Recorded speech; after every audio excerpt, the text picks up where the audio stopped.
Hello and welcome back to the Second Chance to Live channel here on YouTube. Happy to see that you decided to stop by to watch this video presentation. This is the fourth and final installment in the video series called The Principle of Progress, Not Perfection. I would encourage you to watch each of the three previous installments of this video presentations as they build upon the previous parts. In the first part, I talked about my awareness concerning the taskmaster of perfectionism that kept me suppressed and oppressed in many ways, that interfered with my ability to pursue my creative capacity, my creative ability, my gifts, talents, and abilities. In the second part of this series, I shared with you how I believe I needed the help of a loving God, wise and kind sponsor, mentor, as well as being around trusted friends who had also walked through the process that I was wanting to walk through. In the third part of this series, I shared with you some of the awarenesses that I had concerning shame and the effects that shame had upon my life. In this fourth part of the series, I'm going to share with you the benefits that I gained through my experience of working through the steps, working with a sponsor, the help of a loving God, and attending support groups, and being involved with trusted friends who had worked through the process that I was choosing and wanting to work through. As in part 3 of the series, I will read some bullet points that I created for the article. I believe that mentioning these points and verbatim are important to understanding specifically the awareness that I had. So what I'm going to do is I'm going to read those bullet points to you, and then I have several paragraphs I also want to read to you towards the end. So here we go. Thank you for listening and watching. By addressing my critical attitudes, negativity, anger, and resentments toward both myself and other people, I was able to begin to learn where other people ended and where I began with respect to my responsibility. In the process, I was able to begin to embrace my individuality and begin to stop feeling responsible for other people. Second point, by starting to do the work through a recovery process, I started to understand and see the value in breaking free of the three rules by learning to talk, trust, and feel. In the process, I was slowly able to stop rejecting myself as an individual. In the process, I was able to start owning parts of myself that I had discarded and rejected through being shamed, which I had done throughout my life because I found that it was not safe to have certain characteristics because those characteristics interfered or set me up to be shamed and blamed through the process.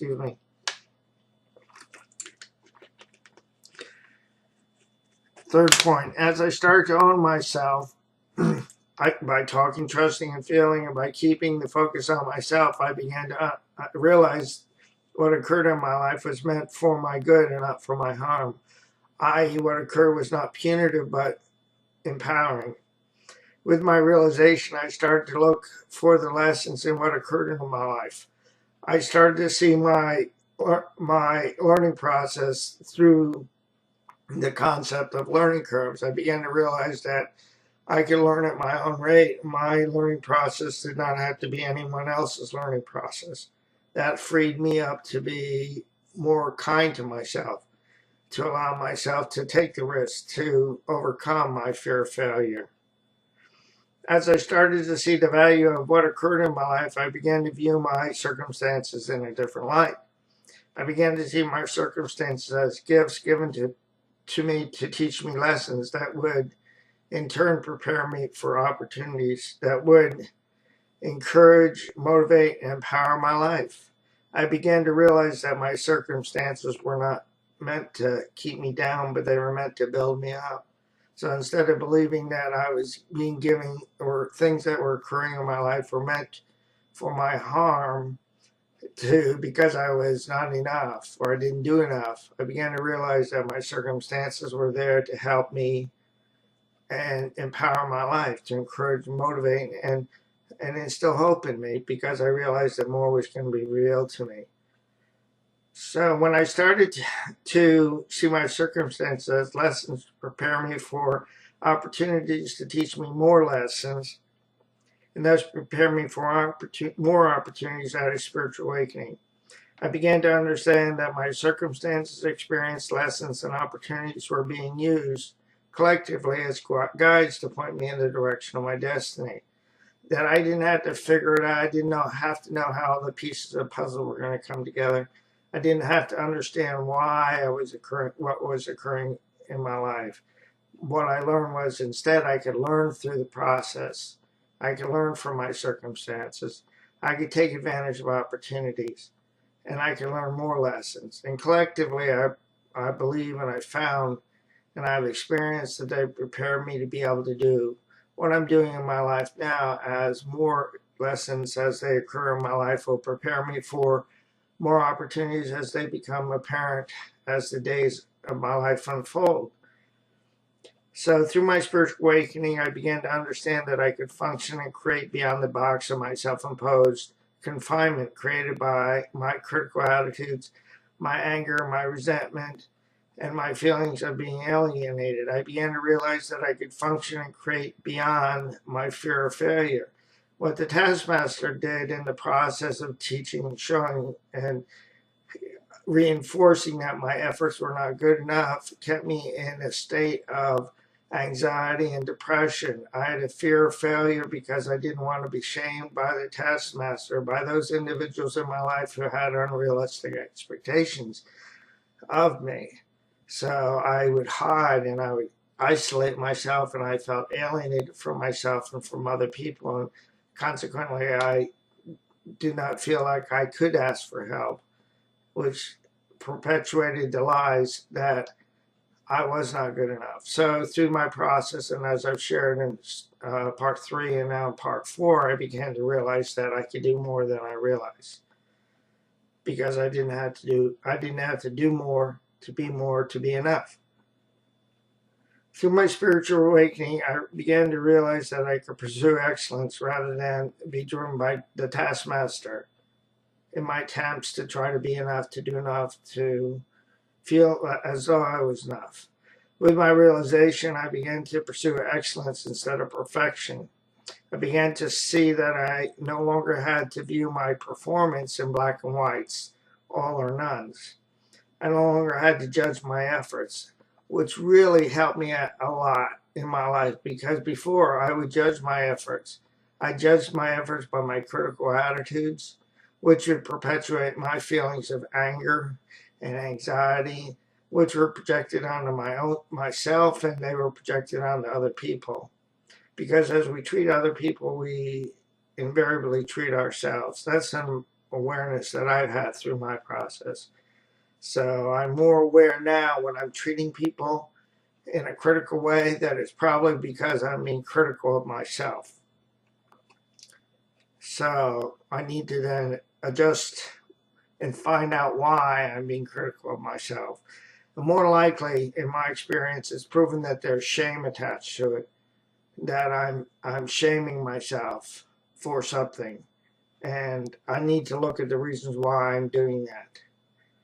And as I've done that, it's freed me to realize that I can celebrate who I am, that I don't have to judge my efforts, and that I can be my friend and the friend of other people. Next bullet point is, through my spiritual awakening, I began to see the God of my understanding as a loving God who is not mad at me, but is instead madly in love with me. I began to realize that I could pray for the knowledge of His will for me and the power to carry that out. I began to realize that I could turn my will and my life over to His care, because I realized that He had the big picture, and that I could trust the process, and that I could trust Him, a loving God, and I could begin to trust myself and trust what my life was producing. I began to realize that I could let go of my control of the process, that I could trust God with the outcomes, that I could trust what occurred in my life as part of the big picture, the plan that was supposed to evolve. And that freed me up in a lot of different ways. Let me share a few paragraphs with you, and then we'll close this presentation series. For many years, the taskmaster kept me believing that I was a mistake and who I was, what I had to give was of little value. I'm very grateful that I reached a spiritual and emotional bottom because my pain motivated me to look for a way out. I'm so grateful that I took the steps to move beyond the confines of the box imposed on me by the taskmaster, in which I felt trapped without a chance of escape. I share my experience with you to encourage you to do the work and to take the steps to move beyond the confines of the box of the taskmaster and shame in which you may presently feel trapped without a chance of escape. And I found that I had a way of escape. And I want to encourage you to do the work because there is a way of escape, that you can live beyond the confines of the box, that you do not have to be trapped by a fear of failure, that you can create with your being. You can move beyond feeling like you're doing. You can create with your gifts, talents, and abilities. I'm so glad that I took the step to move beyond the confines of the box and the limiting script set forth by shame.